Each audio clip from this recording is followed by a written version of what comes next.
You never get a second chance to make a first impression, so think of your body language like it's your autobiography in motion. It's a way of communicating to the world how you're feeling and thinking beyond just words. And by getting good at reading other people's body language, as well as understanding and controlling your own, you'll be able to improve your interactions with everyone. So today, I'll be talking about body language, how to know what's really being said by James Borg, and begin by discussing the fundamentals like the 55-38-7 rule, the 3 C's, the difference between open and closed body language, and then we'll work our way from the head to the feet. First, let's start with the famous 55-38-7 rule. That is, 55% of your communication is your posture and what you look like. 38% is how you say stuff, like your pitch, your tone, how quickly you speak, and how long you pause between sentences. And the last 7% is the actual words you say. Now, some people misinterpret this rule by thinking that words are not important as long as you look confident, project the right impression, dress to kill, and then deliver your words with the right seductive pitch and tone. Instead, think of it this way. If your 55% of visual body language is bad, they won't even stick around to listen to the 38%. And similarly, if your 38% of how you sound is bad, then they won't even stick around to listen to your 7% of words. So words are still very important. How many times have you thought at a party, at work, or on a date that things were going good until they opened their mouth? The next thing to keep in mind are the 3 C's: context, congruence, and cluster. A person with their arms crossed does not always mean they're angry or being defensive. The person could just simply be cold. So you always have to look at the context. Next, if there's a mismatch on the 55-38-7 rule, we'll believe the higher one by default. So if you said in an honest tone that you didn't eat my cake, but you're rubbing your belly, then I'll believe my eyes. Now the last C is cluster. It's usually unwise to judge a single gesture for meaning, so we should always look for clusters of gestures to interpret body language. With so many muscles in the human body, it's not easy to fake body language. No matter how good you think you are at controlling your anatomy, there will always be leakage that give away your true feelings. We all pick up the subtle clues that others are sending out even though we may not be conscious of it. And of course, other people are doing the same with us. With that said, increasing your awareness is the first step to becoming a body language expert. So start paying attention to other people's actions and words as well as your own. Look at people's postures, gestures, and facial expressions from a distance and then try to deduce whether they're having an argument, a friendly conversation, flirting, or whatever. Just don't underestimate the power of awareness. Next, it's important to learn the difference between open and closed body language. Open body language can be hands being in view, possibly with exposed palms, suggesting you're vulnerable to others but you're comfortable about it. It can also include good eye contact with your legs and posture being free. Closed body language is what we tend to do during fight or flight situations, where we make the body appear smaller and to look for barriers to shield ourselves from the threat. This can be bringing the limbs closer to our body or crossing our arms or legs. This can also be little eye contact or even closing our eyes when somebody is talking. Open body language usually means comfortable, and closed body language usually means discomfort. As an exercise, put yourself in a closed position and notice how it will change your mood. Then observe other people and note how you perceive them. Then do this again in an open position. Remember that your body affects your mind just as much as your mind affects your body. Leonardo da Vinci says the eyes are the mirror to the soul. Now, it may surprise you that most communication is conveyed through the eyes more than any other part of the body. One of the simplest ways to ignore someone is to look away. I'm sure we've all done this when walking by a salesperson. Failing to make eye contact sends the signal that you're untrustworthy, uninterested, or not confident. The eyes are so powerful that a gaze just held a few seconds longer than usual can be extremely powerful. But it's important to look away from time to time to release the tension. Otherwise, people can subconsciously put you in the "I don't trust this person" category if you stare too long. Now, with business and strangers, focus your gaze high and between their eyes or around their forehead. With friends, focus between their eyes and mouth.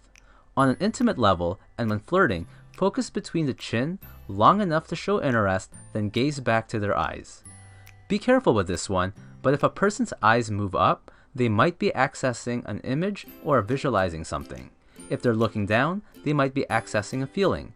and left or right, they might be trying to access some sort of sound.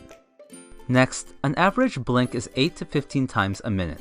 If someone is blinking rapidly or they flutter their eyelids, that could mean the person is anxious, sad, embarrassed, or even trying to hide something. Also, if you watch political interviews or just any two people interact, you might notice the person who feels more superior tends to blink less. Lastly, the eyes are also important in determining if a smile is real. Imagine how a host of a party might smile as he greets a guest he doesn't like and was just forced to invite, versus someone you know he genuinely likes. In fake or social smiles, the mouth tends to move sideways. In true smiles, the mouth tends to curve up, the eyes and cheeks are involved, it's symmetric, and tends to show teeth. Next, surveys have shown that the most charismatic, popular, and successful people are great listeners. We should listen using all our senses and understand that the true message is often not relayed through the words being spoken. This is why awareness is so important. It's also important to learn how much nodding helps in developing rapport. You can nod to show encouragement, to show you're still listening, to show you understand, to say yes to a fact, and to show you agree. Lack of nodding can make the speaker think you're not paying attention or you're not interested.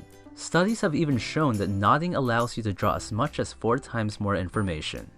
Next, it's a good technique to imitate someone's body language to build rapport, but don't completely copy. Then you can lead them to a more open posture. But try to avoid a closed posture, especially if you disagree with something, as that can be contagious. Remember, if you breathe deeply from the abdomen, it gives you a more relaxed and confident sound. And remember that good posture is essential for good speech and image. A good technique to keep your posture in check is to scan your body from head to toe as you inhale, and then scan back to your head as you exhale. With enough practice, you'll be able to do this scan repeatedly even while in conversation, and it will also improve your awareness. The most effective speakers on stage use a lot of hand gestures. Research has shown that having your palms up as opposed to down is more likely to cause your listeners to interpret your message positively. We tend to associate an open hand with friendliness, honesty, and trust. On the opposite side, palms down or pointing fingers convey dominance or authority. Clasped hands convey a state of conflict and tension. The higher the hands are, the higher the resistance. Steepling hands convey confidence and wisdom. Consider trying them in a meeting or interview. Interlaced fingers is associated with nervousness or defensive, but when combined with a thumbs up, it conveys a positive gesture. Hands behind back shows confidence, and it's one of my favorites. But if a hand is gripping the wrist or arm of the other, then that usually signals nervousness. The hand to the face does not necessarily mean boredom. Sometimes it's a switch to intensify concentration. If the hand is folded into a fist, then the person may have heard something disturbing. But remember cluster and focus on the eyes as well to confirm. Next, the hand covering mouth usually conveys disagreement. Folded arms can convey discomfort, aggression, at times confidence, but is usually some sort of defense barrier. When I'm trying to persuade someone, especially in sales, I might give them a drink or get the person to do something or look at something to get them to uncross their arms, because I know as long as they remain in that position, their attitude will not change. Partial arms crossed are very common with women and often means discomfort or nervousness. Similarly, women are more likely to do the hand to the neck gesture, which is a way to comfort themselves.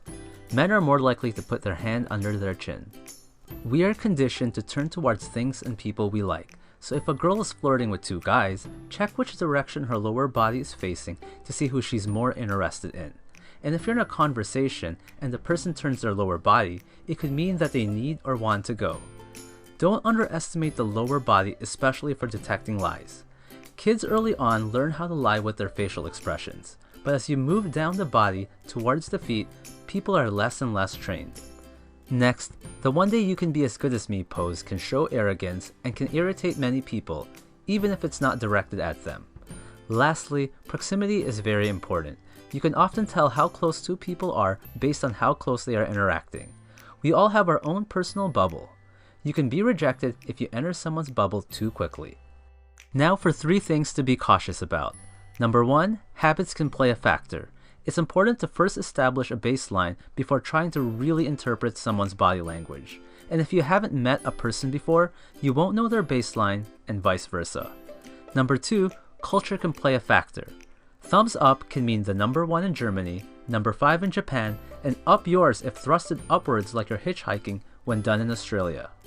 Number 3, it's important to know the science of body language is not an exact science. Humans are very complex beings and nothing can ever be straightforward. Now, it's true that some people will just naturally be better at reading body language or controlling their own than others. But just like sports, you can improve yours.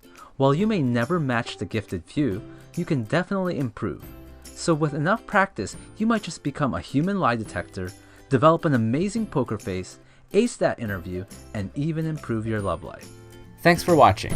If you like this video, then choose one of the following. You can either A, subscribe and like, B, listen to the share bear over there and show that you care, C, add me on Snapchat to stay in touch, or D, tell me to blow myself up.